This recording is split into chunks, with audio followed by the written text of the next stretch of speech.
आमचे भावोचे आहात, पण मी ओळखलं नाही आपल्याला. ओळखी नक्कीच करून देईन, पण मी मात्र तुम्हाला ओळखलं. मी दक्ष प्रजापतींचा पुत्र राजयक्षमा. आणि म्हणून मला भावजी म्हणून तुम्ही संबोधला. मेहुणे प्रणाम. नमस्कार. स्वागत सुस्वागतम. कोण उद्देशाने आला? उद्देश एकच, भगिनीच्या सुखासाठी केवळ इथपर्यंत माझं येणं झालंय. ज्यांना केवळ शापबद्ध आपण केला आणि केवळ नाकारण्याचं कार्य तुमच्याकडे केलं जात आहे, त्यांचा स्वीकार तुम्ही करावा. जे शासन तुमच्याकडे केलं जात आहे हे तुमच्या तत्वाला तरी शोभत नाही. जरूर माझ्या तत्वाला शोभत आहे. मी आतापर्यंत जी जी पावलं उचलली, देवतातील एक घटक असल्या कारणानं माझं तत्व मी सर्व उचललेली नाही. मी माझ्या तत्वाला अनुसरूनच उचललेली आहे. आता माझी पावलं तत्व भ्रष्टतेकडे जर वळत आहे असं तुझा आरोप या तुझ्या भावजीवर आला असेल तुझा, तर मला सांग नेमका तुझा भावजी कुठं चुकतोय म्हणून तुला हे घ्यावं लागलं. बायको म्हणून शांती त्यांचा स्वीकार तू केलास, याचा अर्थ नवरा म्हणून तुमचं कर्तव्य आहे.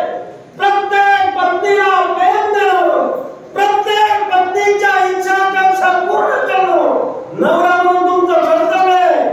लग्न करण्यापूर्वी कळायला होतं हे एवढं मोठं ओझं आपण घेतोय ते पेलणार की नाही.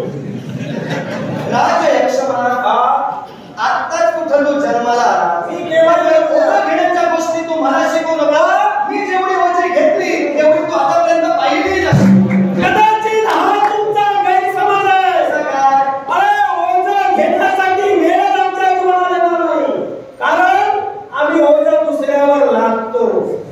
काय आणि ज्या जबाबदारीतून तुम्हाला मुक्त व्हायचंय ती जबाबदारी पूर्ण करा. माझ्या ताईला जर का त्रास दिलासा काय करेल सांगता येणार नाही. कुणाला सांगतोय? तुम्हाला भावा खोदून टाक. हे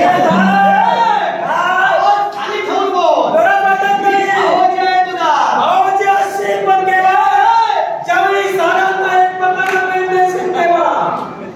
माझ्या भार्यांसमवेत मी कसं वागावं, कुणाला किती वेळ द्यावा हे मेवण्यांनी मला सांगण्याची गरज नाही. या भावाजी सक्षम आहे.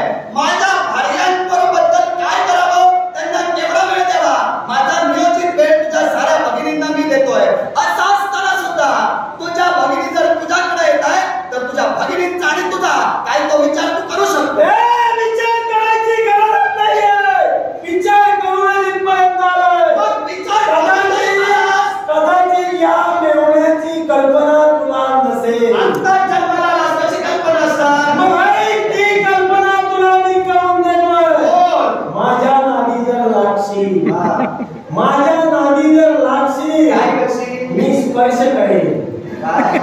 मी स्पर्श करेन. काय तुझी माझी हिंमत तू पाहू नकोस, कारण मी जर स्पर्श तुला केला तर होत्याचा नवता तू होशील. कारण